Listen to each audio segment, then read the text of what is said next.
Hi, I'm Dan Horn with Discerning History. After the South's secession and the Battle of Fort Sumter, Lincoln called for 75,000 troops to be raised to put down the South. The newly formed Confederate government began raising troops as well. With both sides preparing for war, the conflict was not far distant. In just a few months, the two sides would meet on the fields along the stream of Bull Run. There would occur a battle of such size and cost that the nation would be shocked, and the expectations of the war would change.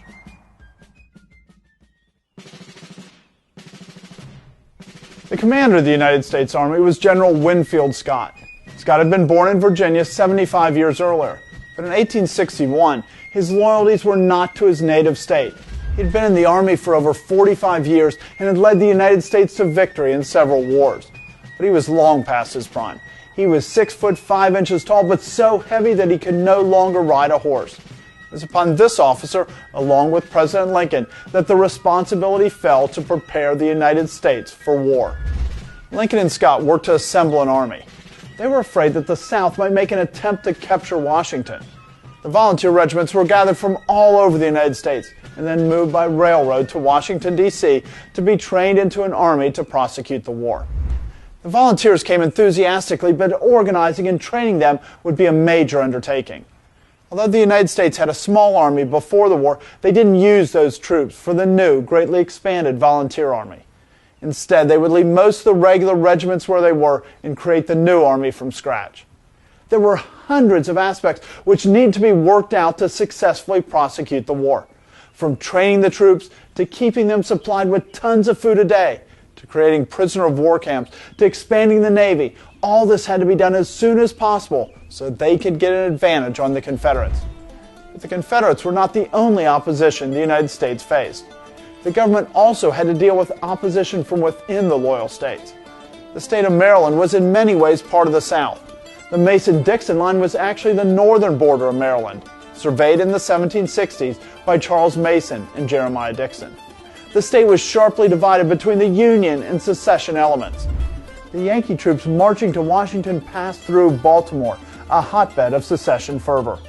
Violence could break out at any time, and on April 18th, 460 Pennsylvania troops marching through Baltimore encountered an angry mob, throwing stones and shouting insults at the passing troops. However, the Baltimore police force was able to keep the crowd under control. But the next day would be much different. When the 6th Massachusetts arrived in Baltimore by train, they would have to travel 10 blocks to transfer between trains, as there was no direct rail line to Washington. They were traveling this distance in rail cars pulled by horses, but a secessionist mob gathered, blocking the route and making further advance impossible. The Yankee troops exited the cars and moved into formation and began marching through the city. The angry mob showered the troops with stones and bricks, some even firing off pistols. In response, some of the soldiers fired into the crowd. A confused fight broke out between the soldiers, the mob, and the police, with several on all sides being injured. Finally, after abandoning much of their equipment, the troops were able to reach safety. It was found that 4 soldiers had been killed and 36 wounded, and 12 civilians were killed with an unknown number wounded. To avoid further conflict, the government began routing troops through Annapolis instead. As demonstrated by the riot, a large section of the Maryland populace was pro-secession, and a group of leading citizens were able to convince Governor Thomas Hicks to call a special session of the legislature to consider secession. He convened the assembly in the strongly pro-Union town of Frederick, rather than Baltimore, the usual meeting place. The legislature tried to make Maryland neutral. The secession resolution was defeated, but they called for the recognition of the Confederacy's independence, protested the occupation of Maryland to President Lincoln, and tried to refuse access to Union troops. The assembly adjourned in August, planning to reassemble the next month, but that was not to be. Lincoln was determined that Maryland would not secede or even declare itself neutral. That would cut off the capital at Washington from any supporting state. Lincoln suspended the writ of habeas corpus and quickly raided Maryland, jailing 31 pro-Southern legislators as well as other prominent citizens. Martial law was declared in Baltimore, and the mayor and head of the police force were arrested and imprisoned at Fort McHenry. Supreme Court Chief Justice Roger B. Taney considered Lincoln's actions regarding Maryland in the case Ex parte Merriman involving Lieutenant John Merriman, who had been arrested by the government after recruiting soldiers for the Confederate Army and cutting telegraph wires and burning bridges. The court issued a writ of habeas corpus to the military, which requires them to show the reason for Merriman's confinement. The Army ignored the writ in accordance with Lincoln's orders. Merriman remained confined, and all Taney could do was assert that the president was not authorized to suspend the writ of habeas corpus, as the Constitution gave that right to Congress alone. The court only has the power of words, and Lincoln and the rest of the government with him simply ignored it.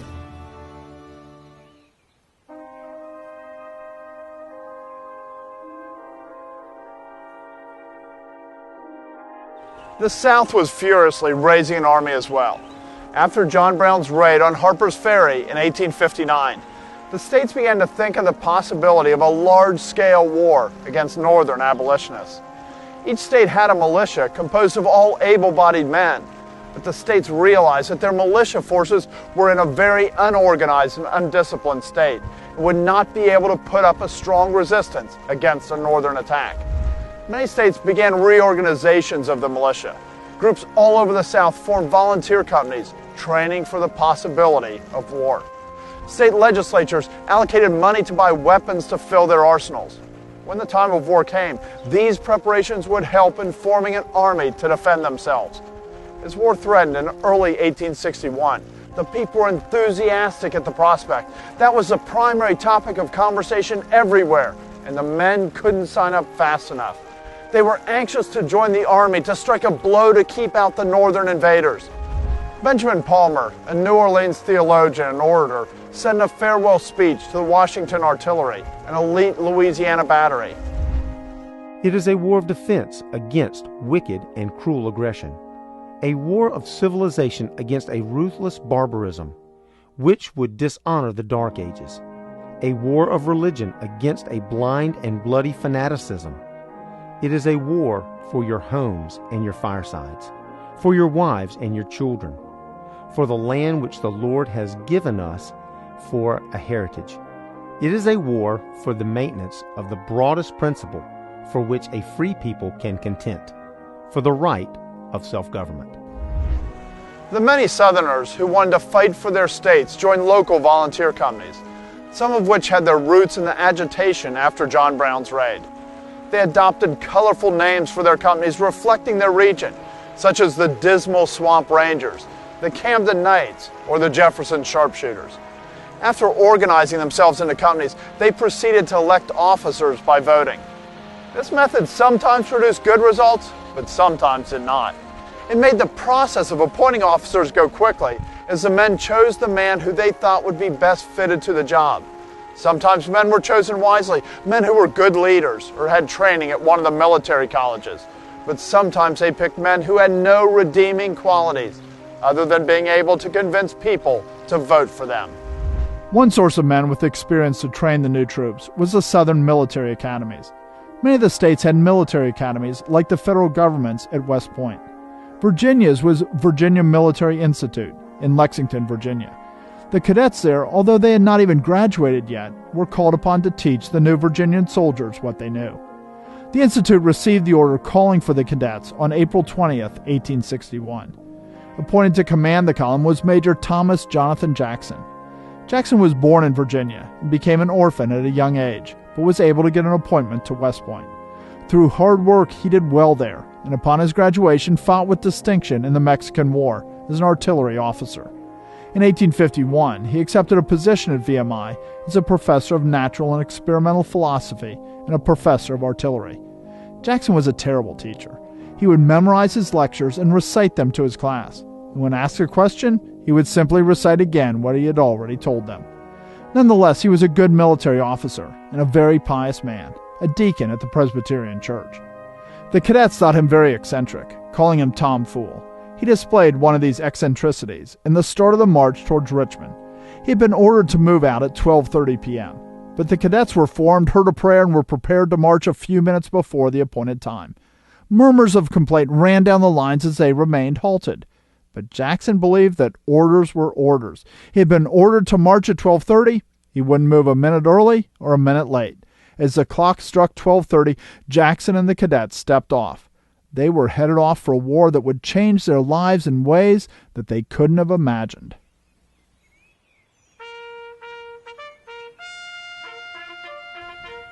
As both sides recruited their men and appointed their officers, they also had the duty to supply the men with weapons and equipment. For the last several hundred years, the main weapon had been the smooth-bore musket. It fired a bullet through a smooth barrel, and with the range being about 90 yards.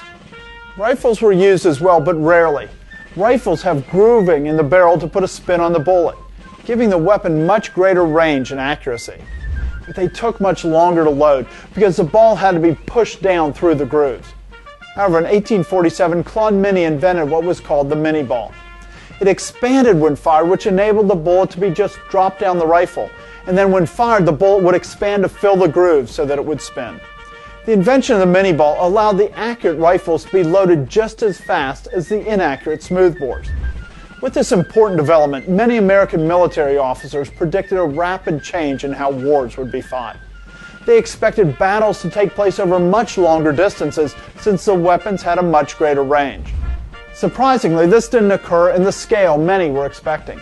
The problem was in the trajectory of the bullet. Their rifles fired balls at a much slower speed than modern rifles. This means that the bullets go in a big, slow arch towards their target, which means that when firing at a target more than a few hundred feet away, the sights would need to be adjusted so that the bullet would arrive at the target at the right height. The soldier would have to estimate his distance from the target to know how to properly adjust his sights.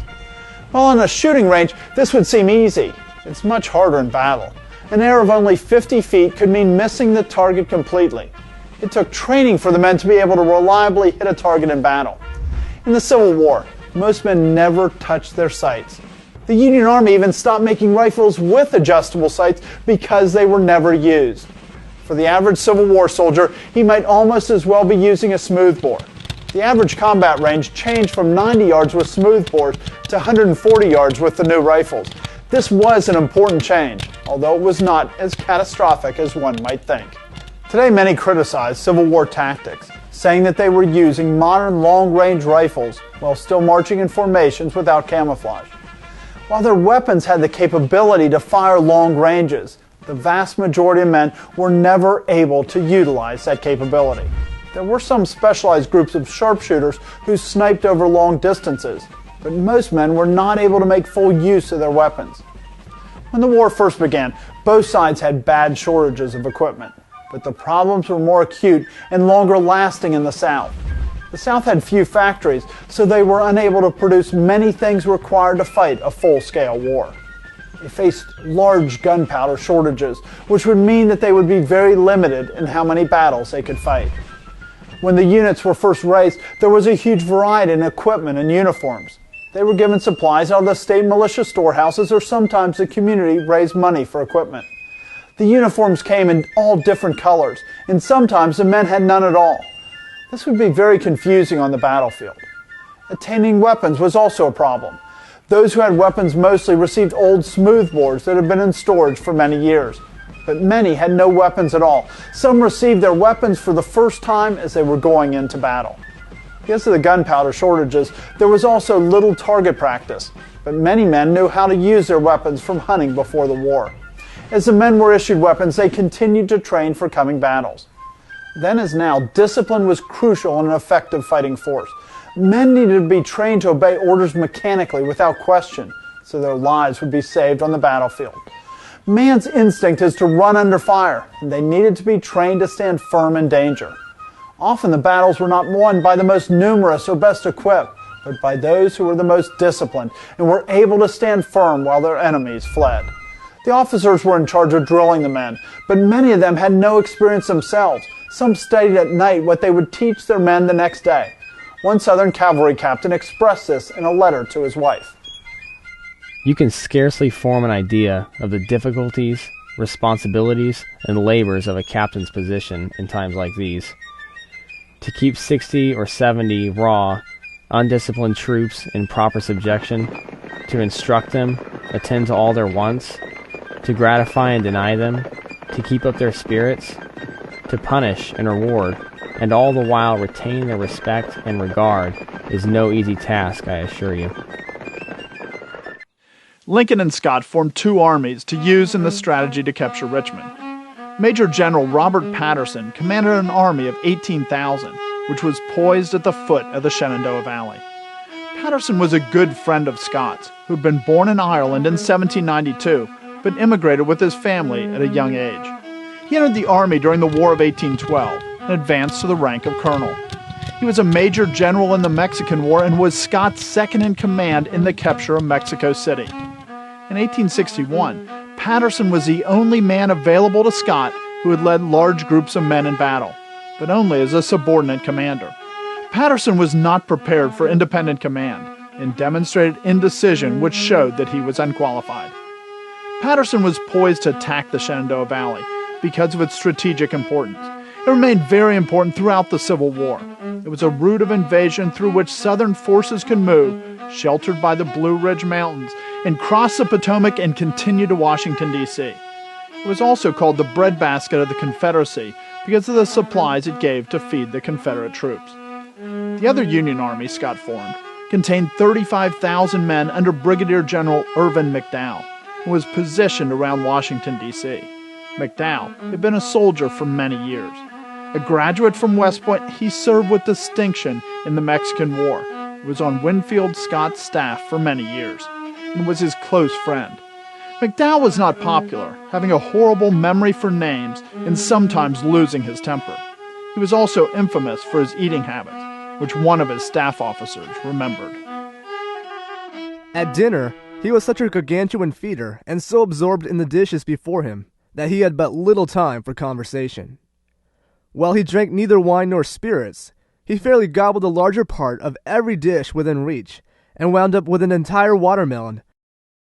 McDowell's army in Washington was the largest field army ever assembled in North America. Lincoln's strategy was for McDowell to advance upon the main Confederate force in Manassas Junction, while Patterson drove the Confederate forces southward up the Shenandoah Valley, protecting McDowell's flank. To resist these two powerful Union armies, the Confederate government assembled two armies as well. In Virginia, the overall commander at the beginning of the war was General Robert E. Lee. Lee was one of the most famous officers in the old army, and he had been appointed commander of the Virginia militia. For the first few months of the war, he was directing all the state's troops in Virginia. A force of 20,000 was assembled opposite of Washington, D.C. Once the troops were put under the control of the Confederacy, General P.G.T. Beauregard was appointed its commander on May 31st. Beauregard was immensely popular at the time, since he had been commander of the troops at the conquest of Fort Sumter. He looked like an ideal soldier with his military carriage and mustache. While he was a good engineer, he was not an expert at strategy.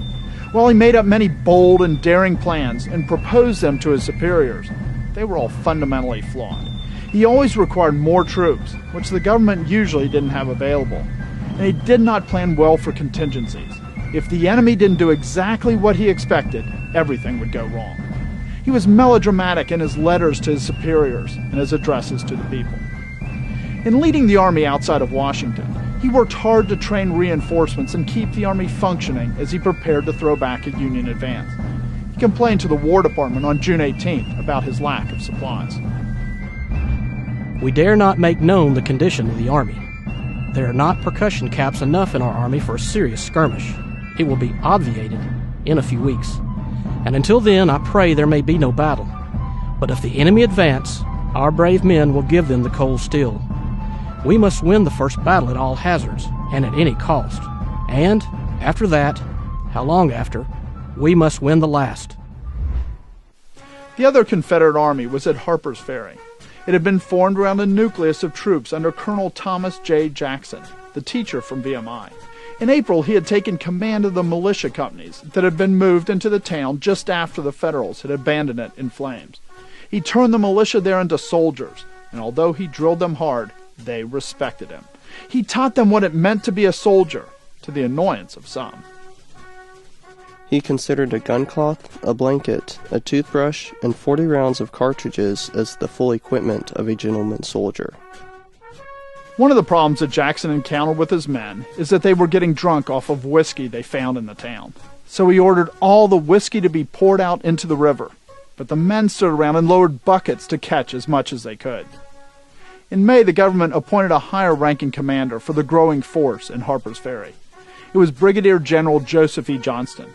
He, along with Lee and Beauregard, was another of those distinguished officers in the U.S. Army that joined the South. He was a West Pointer and had been wounded and gained distinction several times fighting Indians and the Mexicans. At the time of secession, he was a brigadier general and quartermaster of the Army. He worked with Jackson to turn the troops in Harpers Ferry from civilians into disciplined soldiers. Many of the subordinate officers in these two armies were men who would later rise to great prominence. In Beauregard's army, Brigadier General Richard S. Ewell was one of the brigade commanders. He had gone to West Point and had served in the Dragoons for many years. He was one of the most eccentric commanders in the Army. In a skirmish on May 31st, he became one of the first generals to be wounded. James Longstreet from South Carolina was a competent commander who had seen long service. Jubal Early was a Virginia soldier who was involved in politics as well. He had been a member of the Virginia Secession Convention, and although he voted against secession, he still wanted to fight to defend his state. With Johnson and Jackson was Colonel Jeb Stuart with his 1st Virginia Cavalry. He was a talented cavalry officer who had served in Bleeding, Kansas, and had been Robert E. Lee's second-in-command when putting down John Brown's raid on Harper's Ferry before the war. He was flashy, showy, cheerful, and delighted in bold deeds. Once near Harper's Ferry, when testing out a horse, he rode right through the middle of the Union camp. He was very good at both getting into and out of very dangerous situations.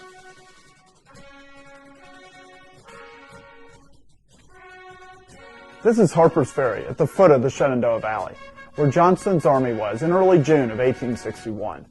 Harpers Ferry is the key to the Shenandoah Valley, and the Shenandoah Valley is the key to Virginia. It's the gate to both Virginia and Washington, and it was one of the most crucial locations in the war. It changed hands 8 times. Patterson prepared to move on Harpers Ferry in the first weeks of June. His plan was to threaten an attack here on Maryland Heights, while at the same time crossing the river upstream at Martinsburg and cutting the Confederate communications. Although he had received word that Johnston was abandoning Harpers Ferry, Patterson was very worried. He sent a message to the Secretary of War on June 10th requesting a few more troops. Remember, I beseech you, that Harpers Ferry is, as I have said from the first, the place where the first great battle will be fought, and the result will be decisive of the future. The insurgents are strongly entrenched, have an immense number of guns, and will contest every inch of the ground. Under these circumstances, I earnestly and urgently request that you order the regiments expected in Harrisburg, and the 3 New Jersey regiments, to proceed to this place with all dispatch. The importance of victory at Harpers Ferry cannot be estimated. I cannot sleep for thinking about it. Remember, my dear General, that my reputation and the reputation of our dear old state is at stake in this issue. I beseech you, therefore, by our ancient friendship, give me the means of success. You have the means. Place them at my disposal and shoot me if I do not use them to advantage. On June 15th, it was reported to Patterson that the Confederates had retreated from Harpers Ferry, leaving it in flames. Johnston, as one of the most famous military men in the South, was very conscious of his reputation. So conscious, in fact, that he was scared to do anything to damage it. He never wanted to take a chance that might ruin his reputation. The government in Richmond gave him permission to abandon Harpers Ferry if he thought it was necessary, and so he decided to abandon it rather than risking a battle against the superior forces coming against him. Patterson was still cautious, but the report was true. He delayed his advance for several weeks, and when he finally moved in early July, skirmishing with the Southerners, he moved slowly and cautiously. Both sides greatly overrated the other's strength. Patterson thought he was greatly outnumbered, even though he actually outnumbered Johnston. Patterson's force had many 3-month volunteers whose enlistments were about to expire, and he didn't believe that they would have enough morale to fight right before they would return home. His officers advised him not to move. He thought that Johnston was luring him into a trap. He received reinforcements, but still he waited, delaying movement until July 15th. He halted before coming into contact with Johnston's forces and decided that he would continue on the next day. He had waited a little too long. As the soldiers in both the North and the South prepared to move for battle, they wrote letters home, some of which would be their last. Sullivan Ballou was a major in the 2nd Rhode Island Volunteers, and he wrote a letter to his wife Sarah on July 14th. My very dear Sarah, the indications are very strong that we shall move in a few days, perhaps tomorrow. Lest I should not be able to write you again, I feel impelled to write lines that may fall under your eye when I shall be no more. The memories of the blissful moments I have spent with you come creeping over me, and I feel most gratified to God and to you that I have enjoyed them so long. And hard it is for me to give them up and burn to ashes the hopes of future years, when, God willing, we might still have lived and loved together and seen our sons grow up to honorable manhood around us. O Sarah, I wait for you there. Come to me and lead thither my children. Sullivan.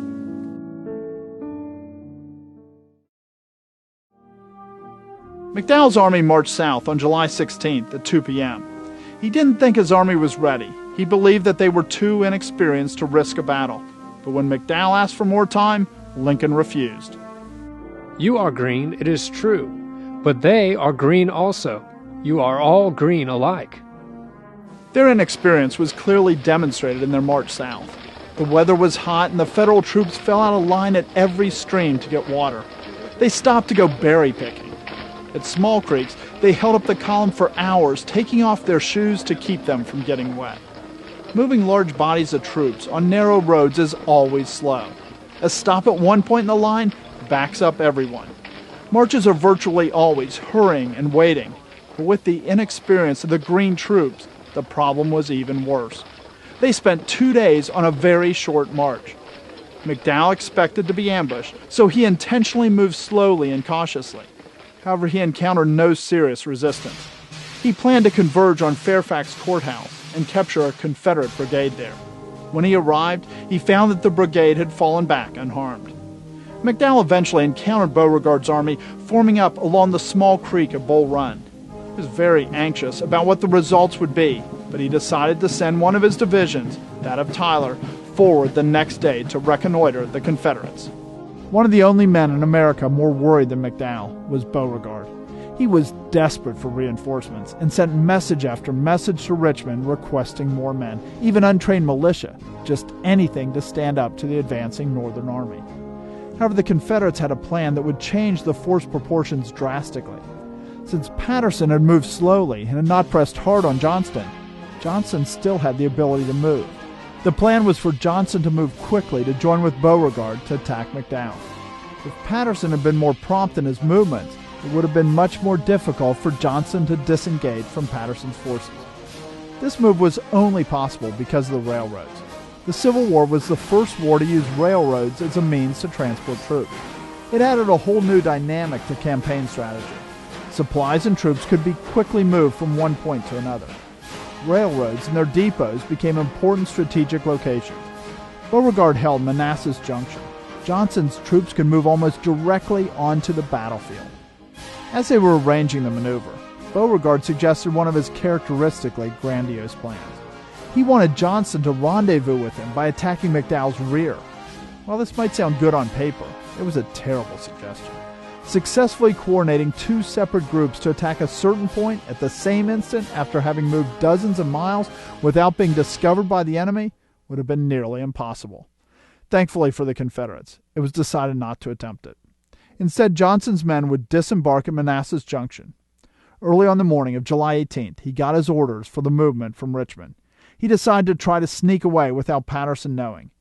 Patterson remained placidly in his camp while Johnson's men loaded onto railroad cars to assist Beauregard in rushing the Northern troops. The train couldn't carry all the troops in one load.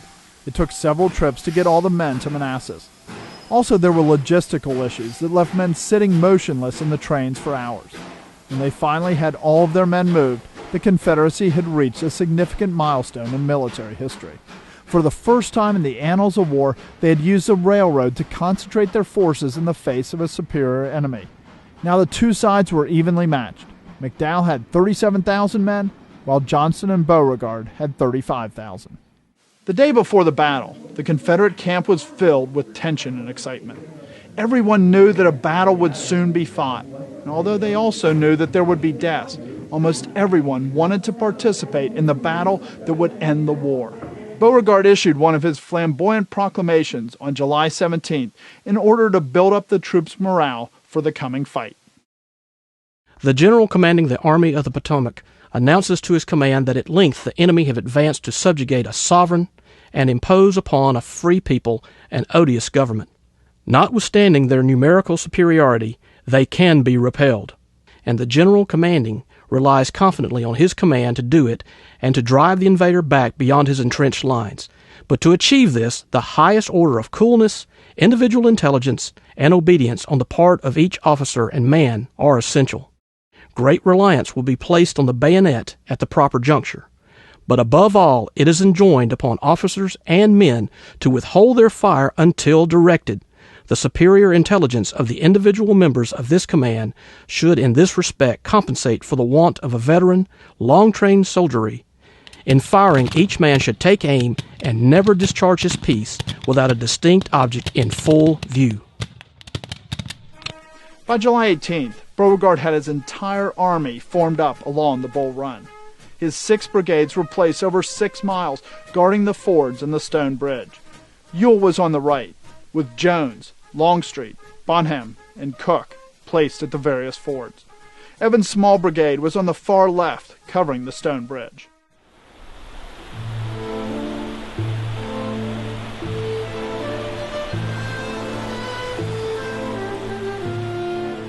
On the morning of July 18th, the Union Army moved out.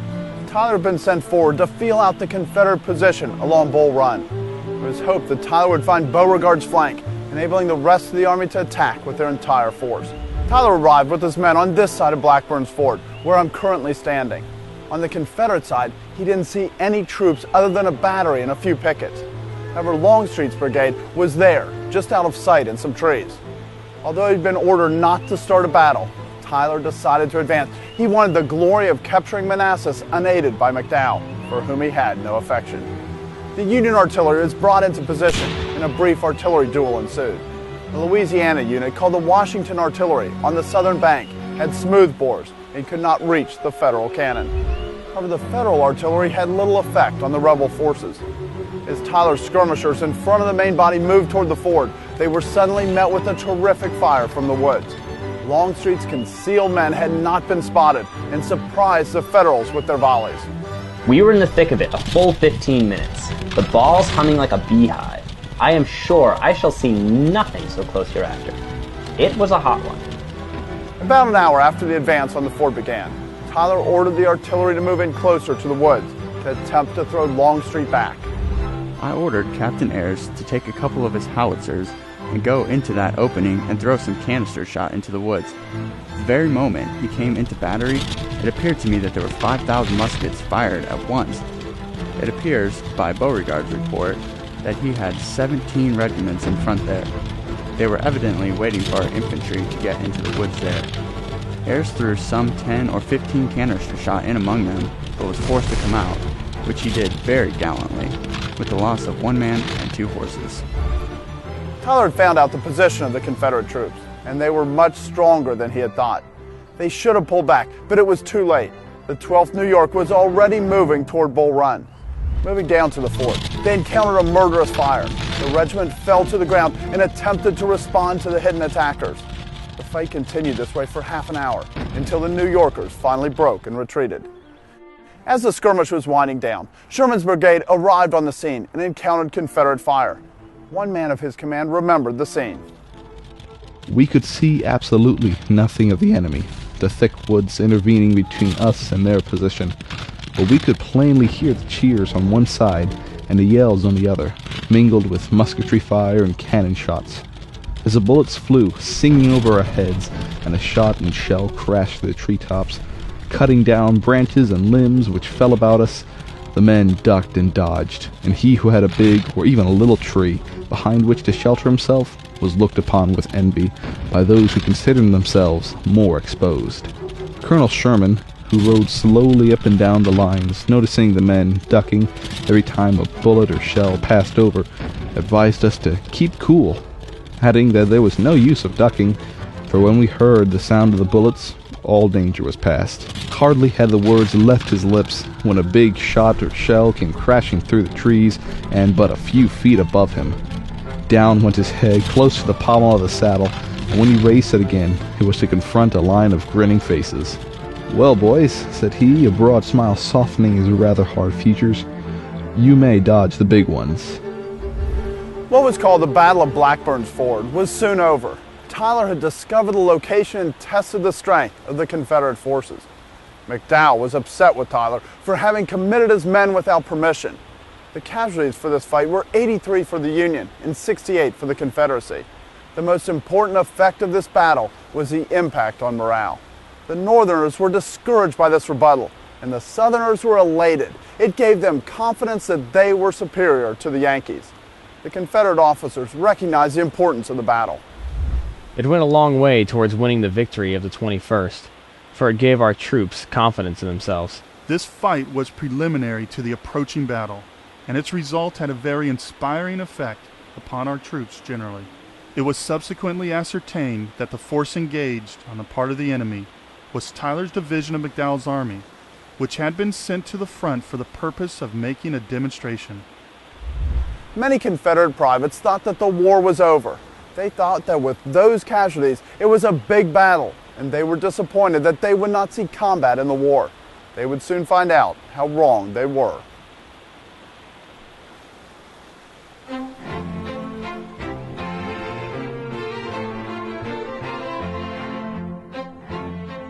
So how did you get interested in the First Battle of Manassas? Well, I've had a long time interest in military history, and when a vacancy opened up here at the battlefield in 1980, I was fortunate to get that position. And I've been studying the first battle as well as the second Battle of Manassas ever since. I started out as a park ranger in interpretation, giving tours and talks and providing visitor services. But around 1990, I moved up into a museum specialist position here at the park. So my primary duty now is actually the maintenance of the museum collection. So do you spend a lot of time studying the battle? Oh, absolutely. It comes with the job. And even after 32 years, we still haven't gotten all the facts down. There's still a lot of questions that remain and probably will continue to remain. But it makes the job fascinating. Can you describe the Battle of First Manassas for me? The Union Army under General Irvin McDowell marched from Washington on the 16th of July. They were very confident of victory as they marched out here. It was the largest army that had ever been assembled in this country up to that point in time, some 35,000 troops. It was a rather cautious march, and as this Union Army advanced, Confederate forces fell back to this side of a small stream known as Bull Run.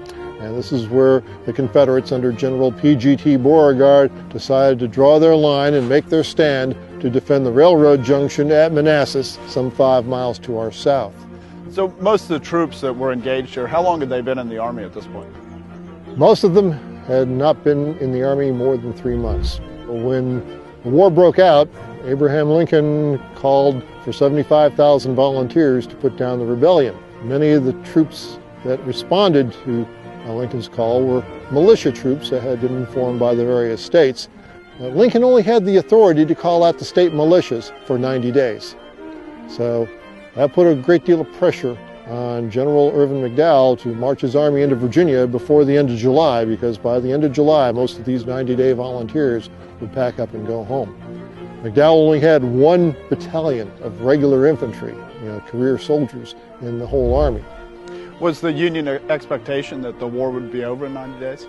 Yes, indeed. They thought this would be a very quick war, that 1 major battle would be sufficient to end the hostilities, and because this Union Army was the largest army that had ever been assembled in this country, they had high hopes that it would be very little resistance and would be quite victorious in a very short time. So the Southern Army, how was it gathered together? Well, also many Southern militia units formed the nucleus of the Southern regiments, and many of those regiments were initially signed up for the duration of 1 year. Of course, by the spring of 1862, many of those regiments re-enlisted for the duration, not even knowing how long the war would last. On the 18th of July, Union forces reached Centerville, and the leading Union division was ordered to make a reconnaissance down the road toward Manassas, which crossed Bull Run at a place called Blackburn's Ford. In the resulting skirmish at Blackburn's Ford, the Union Army got a bloody nose for all their effort, and the fighting there proved to General McDowell that the Confederates were ready, willing, and able to put up a strong defense along this little stream. McDowell decided it would be much safer to maneuver around the Confederate lines, and eventually his scouts discovered an unguarded ford 2 miles upstream from the Stone Bridge in the direction of Sudley Springs. So McDowell made his plans accordingly. His plan was put into motion on the morning of July 21st, 1861. It began with a diversionary attack near the Stone Bridge, about a mile to our east. There, Union troops began shelling Confederate positions to occupy their attention, while 2 other Union divisions, numbering nearly 15,000 troops, circle around to the north to try to get behind the Confederate lines. This plan, however, hinged on the element of surprise, and those Union troops lost that element of surprise because they were unable to get into position before the sun came up.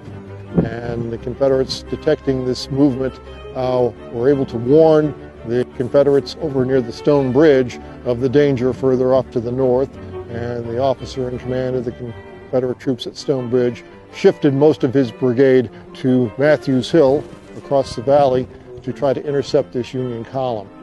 Around 10 o'clock, or shortly thereafter, Union troops coming down the Sudley Road found themselves confronted by these Confederates on Matthews Hill. Initially, the 2 sides were equal in number, but after a half an hour of exchanging fire, additional Union reinforcements arrived on the field to make it a much more unequal contest, and the Confederates found themselves very much outnumbered and outgunned. They were able to at least hold enough ground for Confederate reinforcements to arrive. There were plenty of reinforcements to be had. Just a day earlier, General Joseph E. Johnston had arrived in Manassas with the better part of his army from the Shenandoah Valley, having taken advantage of the Manassas Gap Railroad to get his troops here to Manassas and reinforce General Beauregard in a timely fashion. So it was right around 11 o'clock on the morning of the 21st when the first of these reinforcements from General Johnston's army began arriving on the field, and they moved forward to support the Confederates already engaged on Matthews Hill. With these reinforcements, the Confederates were able to hold back the Union Army for about another hour. But the Union Army also continued to gain strength, and by 12 o'clock noon, the Union lines were beginning to envelop the Confederate positions, and the Confederates had already suffered very severe casualties. They had little choice but to fall back, and they did so in great haste and great disorder, falling back over these fields of the Henry Farm, trying to seek refuge in the pine thickets beyond.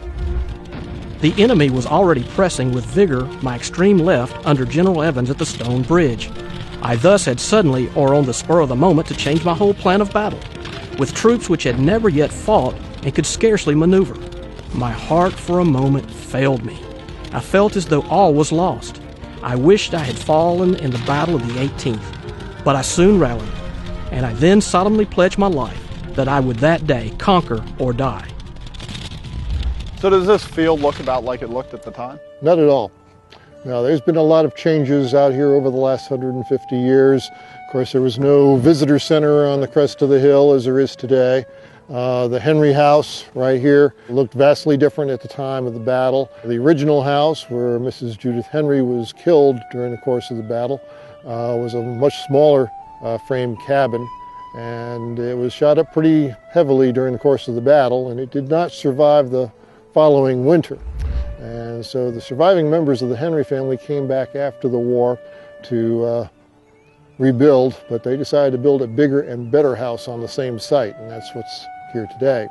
At the time of the war, the Henrys did have a portion of the farm planted down here in corn, but the vast majority of the farm now is all abandoned pasture. It had not been grazed or cultivated for a good number of years. And at the time of the battle, the grass out here was waist high. In addition to the tall grass, there were some small scattered pines and cedars which had taken seed. Most of these trees were still very young, so the area was still generally open, but it was certainly a lot more overgrown than what you see today. By 12:30 that day, from the Union side of the field, it looked as though the battle was all over. It seemed like the whole Confederate army was in full retreat, and there wasn't any fighting left to be done. General McDowell was trying to rally his troops to press the Confederates as they retreated, but he found his army far too disorganized, so he basically had to call a halt and reform his troops. That resulted in a lull in the fighting, which lasted nearly an hour. So Thomas Jackson got his nickname Stonewall here. How did that happen?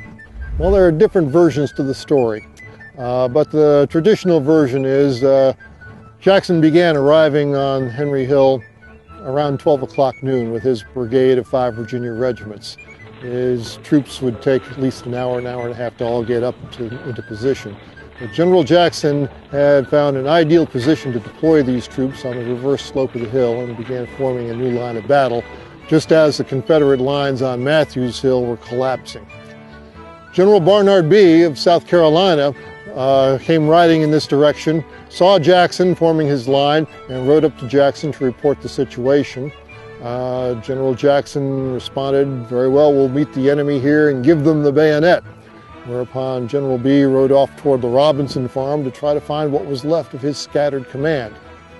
Later that afternoon, General Bee found the remnants of the 4th Alabama Volunteers. This regiment had suffered some of the heaviest losses that morning, to include their colonel, who had been mortally wounded. So General Bee took it upon himself to rally these men. In doing so, he drew his sword, pointed towards Jackson's position, shouting out, "Look, there stands Jackson like a stone wall. Let us rally on the Virginians." Well, again, there are different versions to what General Bee actually said, but it's generally agreed that he said something that likened Jackson figuratively to a stone wall.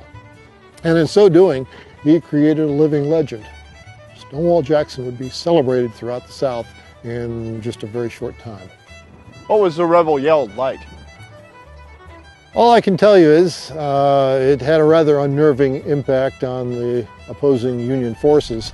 These Confederates probably were heard before they were even seen coming through the smoke as they advanced over the top of this hill through all the tall grass. General Jackson had initially told his troops to trust to the bayonet and yell like furies, just prior to giving the order to advance. And these troops complied, and definitely their rebel yell certainly had an impact on the Union Army. So what was the reaction to the soldiers' first time in battle? Of course, many of these soldiers had gone off to war very enthusiastic. They were oftentimes going off to war in company with some of the best friends and oftentimes relatives.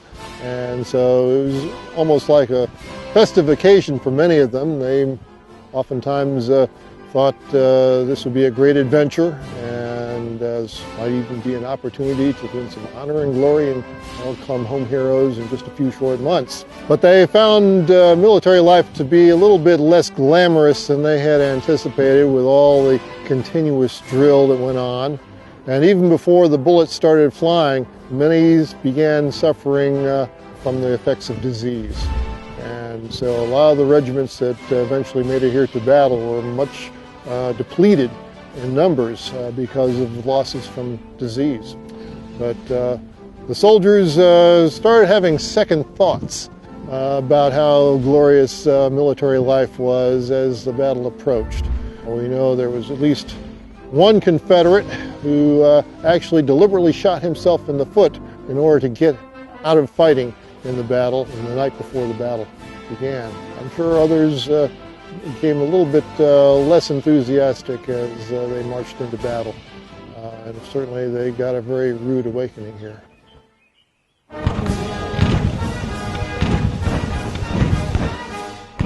It wasn't until about 1:30 in the afternoon that Union forces were ready to press forward again.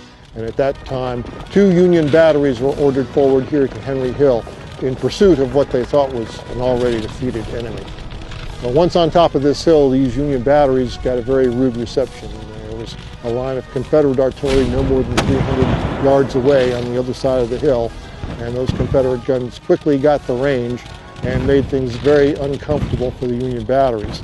Many of the horses of the batteries were killed, and that disabled the guns, preventing them from being moved.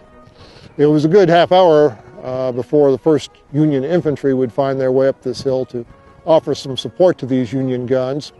But unfortunately, the Union Infantry did not linger very long. After trading several volleys with the enemy, many fell back to the Sudley Road to seek shelter and cover. That left the Union batteries very unprotected and very vulnerable to attack. One of the Union battery commanders, hoping to get out of the direct line of Confederate fire, shifted part of his battery. Unfortunately, he did so to the far south side of this field to a position very close to the Confederate line, which up to this point in time had been very well concealed on the reverse slope. And almost immediately, his guns were captured, indicating to General Thomas J. Jackson that the guns were not very well supported. General Jackson was very quick to seize upon the opportunity and ordered his other regiments to fix their bayonets, and the command forward was given. These troops came swarming over the top of this hill, through the tall grass, through the smoke, all screaming and yelling what later became known as the Rebel Yell. It took the Union Army completely by surprise. They had no way of knowing there were some 2,500 fresh Confederates ready and waiting for them on this hill until they appeared out of the smoke, and then it was too late. The charge of Jackson's men was terrific. The enemy were swept before them like chaff before a whirlwind. Nothing could resist their impetuosity. The men seemed to have caught the dauntless spirit and determined will of their heroic commander, and nothing could stay them in their onward course. This proved to be a very dramatic turning point in the battle. The Union Army lost all their guns, but General McDowell was not about to let his prize batteries go without a fight, so he would send regiment after regiment up this hill to get the guns back. The fighting would go back and forth across these fields for the remainder of the afternoon. The Union guns would change hands at least 5 times in the process. The first rebel fire swept our ranks like a quick darting pestilence. "Rally, boys, rally!" shouted the officers, and a brave rally was made. But throughout the afternoon, the Confederates continued to gain strength as more reinforcements reached the field. Finally, around 4 o'clock in the afternoon, additional Confederates arrived to extend the Confederate flank across the Sudley Road over toward the Chin Farm, and there they found themselves at the right place at the right time, confronting the last fresh Union Brigade on its front and flank. It did not take long at all for this Union Brigade to crumble under the weight of these fresh Confederates, and the panic among these troops as they streamed to the rear quickly spread among the other Union regiments on the field. And by 5 o'clock that afternoon, the entire Union Army was in full retreat, which eventually turned into a stampede. Then a scene of confusion ensued which beggars description. Cavalry horses without riders, artillery horses disengaged from the guns with traces flying, wrecked baggage wagons, and pieces of artillery drawn by 6 horses without drivers, flying at their utmost speed and whacking against other vehicles. Soldiers scattered everywhere, running, some without arms or caps. I saw men throw down their muskets with a gesture as violent as they would throw off a venomous reptile.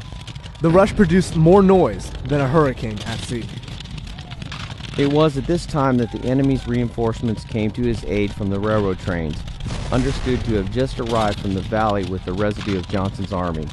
They threw themselves in the woods on our right and opened fire of musketry on our men, which caused them to break and retire down the hillside. This soon degenerated into disorder, for which there was no remedy. Every effort was made to rally them, even beyond the reach of the enemy's fire, but in vain. The plain was covered with retreating groups, and they seemed to infect those with whom they came in contact.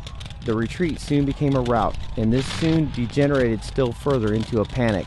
In the panic, the horses hauling the caissons and ammunition were cut from their places by persons to escape with, and in this way much confusion was caused. The panic aggravated and the road encumbered. Not only were pieces of artillery lost, but also many of the ambulances carrying the wounded. Many of these troops did not stop until they reached the safety of Washington the following day. They left behind some 1,500 killed and wounded. The Confederates had achieved a great victory, but it was hard won. They suffered some 1,900 killed and wounded. But ultimately, there would be plenty of celebrations throughout the South. This northern invasion had been repulsed, and many Southerners now had much greater confidence they could win their independence. The story has always been that the picnickers came out from Washington to view the battle. How true is that? There's some truth in it, but they did not come out principally to picnic. The picnic baskets were essential because it was a good 8-hour ride from Washington and there were no McDonald's on the way, and so they had to bring their own provisions.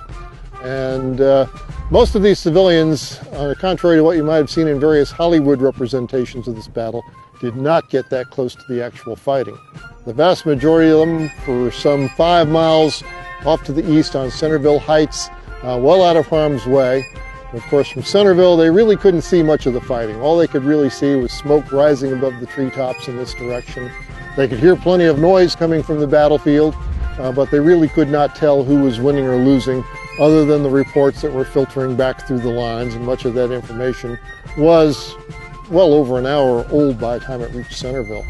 Now, there were a handful of adventuresome politicians, newspaper correspondents, even the photographer Matthew Brady, who certainly tried to get a little bit closer.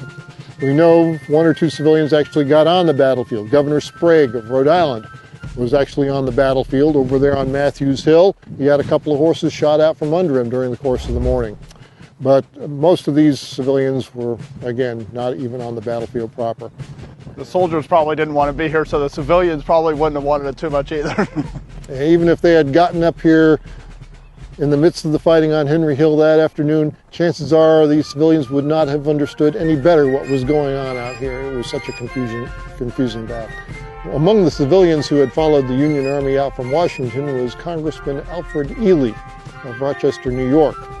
Ely left Washington on the morning of the 21st in company with Senator Lafayette Foster of Connecticut. They had to carpool because of the shortage of horses and carriages in Washington, but they did not reach Centerville until about 1:30 in the afternoon. And by that time, all the reports coming back from the battlefield suggested that the Union Army was on the verge of victory. And yet the sound of all the gunfire in this direction seemed to be intensifying. So Congressman Ely, not content with the view from Centerville, proceeded on towards the battlefield on foot. He finally got to within view of the stone bridge, and then came under some hostile fire. I strolled down the road near to the scene of the battle. A large number of persons were standing in the road and in the fields, and also a company of troops near the place where I halted, in the middle of the road. The striking of a rifle ball near where I was standing admonished me of the danger of my position. I immediately left the road and advanced into the lot on the right, and took shelter behind the trunk of a large tree, where I found other persons who had sought a similar refuge. I recollect that a cannonball or shell came crashing through its branches, scattering the leaves, and adding much to my alarm, I was in the immediate vicinity of a clump of woods, which was so dense that no one could be distinguished in it beyond a very small distance. It was well under the tree above mentioned that a company of infantry issued from the woods, marching in great haste, double quick, with a military officer leading in advance. 2 officers then came forward to the tree and inquired who I was. One of the officers, a captain, seized me by the arm and said that I was their prisoner, and took from me the pistol which I had that morning borrowed. And of all the politicians who were yelling on to Richmond, he's one of the few that actually made it. He spent the next 5 months the guest of the Confederate government at Libby Prison. So after the battle was over, what did the Confederates do in terms of pursuit? Well, there were some troops that arrived here late in the day, which still had plenty of ammunition as well as energy, that were able to pursue the Union Army to some degree. Jeb Stuart's 1st Virginia Cavalry did pursue the Union Army toward Sudley's Church, but by the time they reached Sudley Church, a mile and a half north of here, they had picked up so many prisoners along the way that they could no longer pursue the Union Army without leaving some of these prisoners unguarded. So Stuart had to abort his pursuit there. The 30th Virginia Cavalry, several companies did cross Bull Run further downstream and try to intercept the Union retreat near Cub Run Bridge, but they were ultimately repulsed. There were 2 South Carolina regiments of General Bonham's brigade who had come up during the afternoon from Mitchell's Ford, and they joined the battle somewhat late, and They managed to pursue the Union forces across Bull Run towards Centerville along the Warrenton Turnpike. Is there anything the Union could have done to prevent the defeat? Well, there's a lot of what-ifs. What if the Union flanking column had marched first before General Tyler got in position over by the Stone Bridge, allowing the Union flanking column to get into position under cover of darkness. Therefore, they would not have lost their element of surprise. What if the Union Army had not lost all their cohesion over on Matthews Hill and had pressed the Confederates very vigorously as they fell back here towards Henry Hill? General Jackson never would have had a chance to form his new line of battle then, and maybe never would have become known as Stonewall. There are any number of things that could have happened, but the big difference that probably could have been made is if Robert Patterson had held General Joseph Johnston in the Shenandoah Valley. If Johnston's troops had not been able to get here into Manassas in a timely fashion, General McDowell certainly would have had a numerical advantage and certainly would have been more victorious. But with the arrival of Johnston's troops, it really equalized the size of the opposing armies and gave the Confederates a much better chance in winning this battle.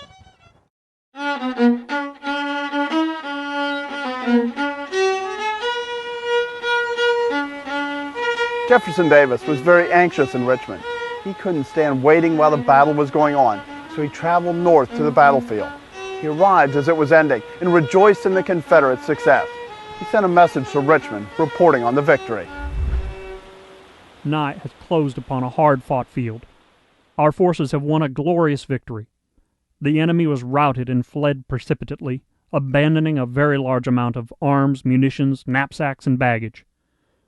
The ground was strewn for miles with those killed, and the farmhouses and the ground around were filled with his wounded.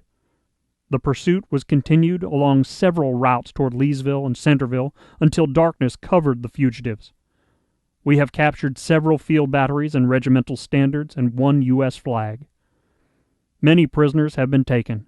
Too high praise cannot be bestowed, whether for the skill of the principal officers or for the gallantry of all the troops. The battle was mainly fought on our left, several miles from our fieldworks. Our force engaged them not exceeding 15,000, that of the enemy estimated at 35,000. Beauregard was not happy with this. He was very ambitious and thought that Davis was attempting to steal the credit for the victory from him. However, Davis was probably doing nothing of the sort. This little incident of jealousy from Beauregard worsened the relationship between him and Davis.